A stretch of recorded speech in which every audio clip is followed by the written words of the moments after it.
Hey everybody, I'm here today to record a video walking you through a little presentation about the text on which your summer assignment is based, The Lion, the Witch, and the Wardrobe by C.S. Lewis.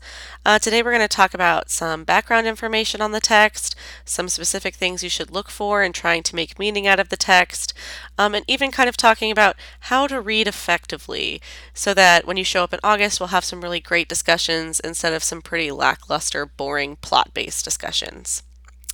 In history, when you look at a primary document to analyze it, you have to consider the things going on in the world around the time of that primary document and how those events are influencing the meaning of that document.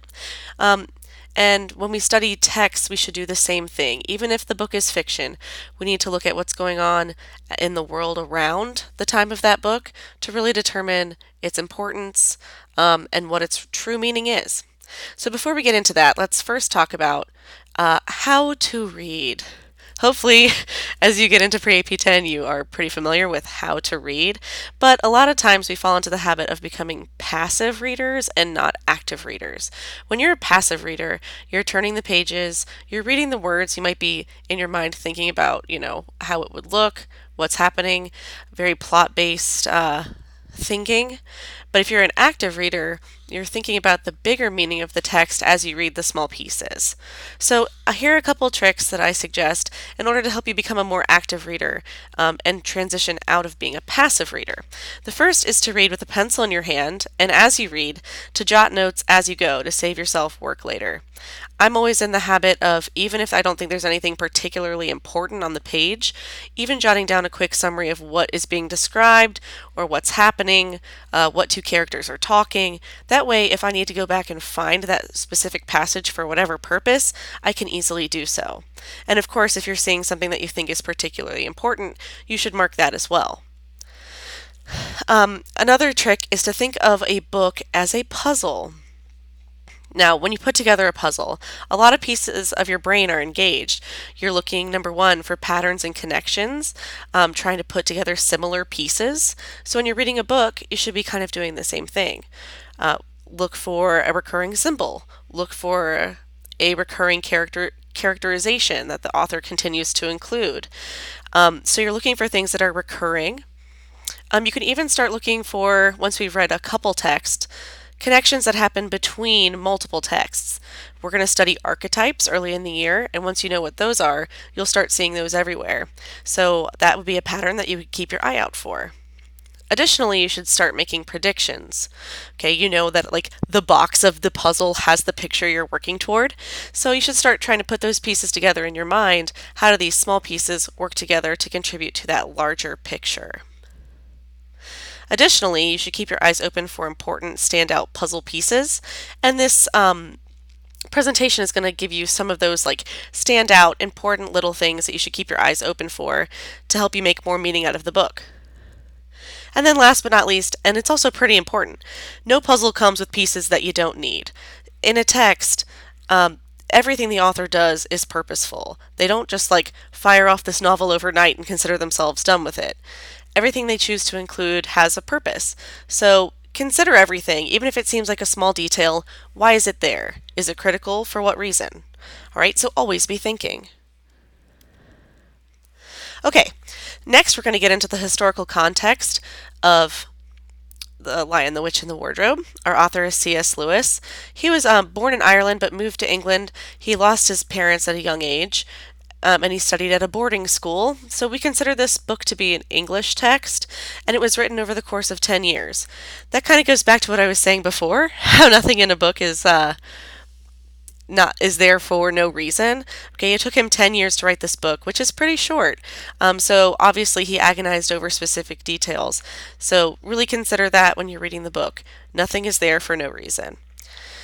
To move into the context of the story, it's in World War II England, almost the same context as it was written in. There are 4 children who are sent to live with a professor at his home in the country to avoid being harmed in a potential air raid during the war. So we have 4 children in a home they're not familiar with, being taken care of by a man that they're not familiar with. and the context is set inside of a frame tale. So we know that Narnia is a fantasy world, and it exists within the frame, like a picture in a frame, of this World War II setting, or the professor's home. Most of the story, we would say, takes place in Narnia, but Narnia actually exists within this man's home. Okay, next we have a couple symbols that I want you to keep an eye out for. The first is color symbolism. So as you see this throughout the book, pause, maybe mark some things whenever you see these particular colors come up. The first is red. So you think about the color red. Oftentimes it's associated with war. We know it's the color of blood. Vengeance, fire, passion, and bloodlust. A lot of times we think about like the devil is red. Then we have the color gold. We know that's a valuable thing. It means purity, royalty, spirituality, and the sun is gold, so it also is associated with light. Next we have green, which has both positive and negative meanings traditionally. The negative is like you're green with envy. Okay, or think about like the Wicked Witch of the West. She's green. Okay, so sometimes we associate green with evil, sometimes we associate it with envy, or sometimes death and illness. You know, like when you're sick, you turn green.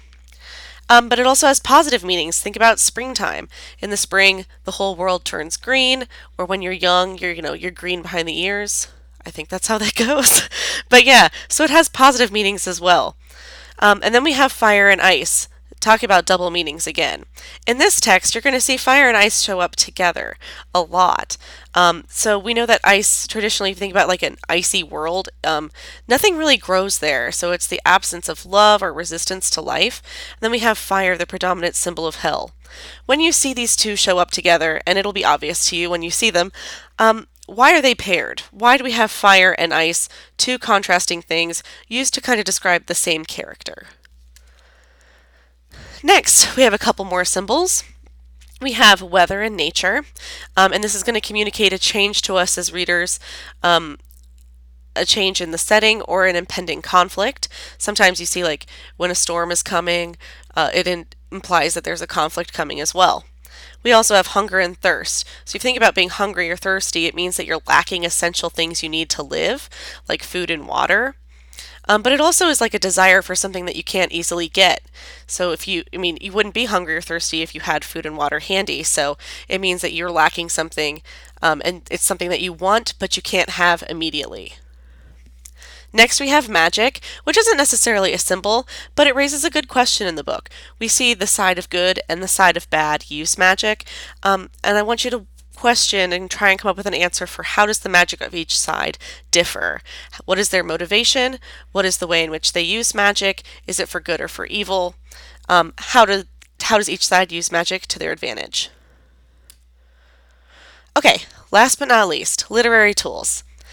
If you didn't already know, The Lion, the Witch, and the Wardrobe, you'll see it abbreviated LWW in some of our writing, is an allegory. And an allegory is a story in which elements, like characters or settings or symbols, represent a different story or situation.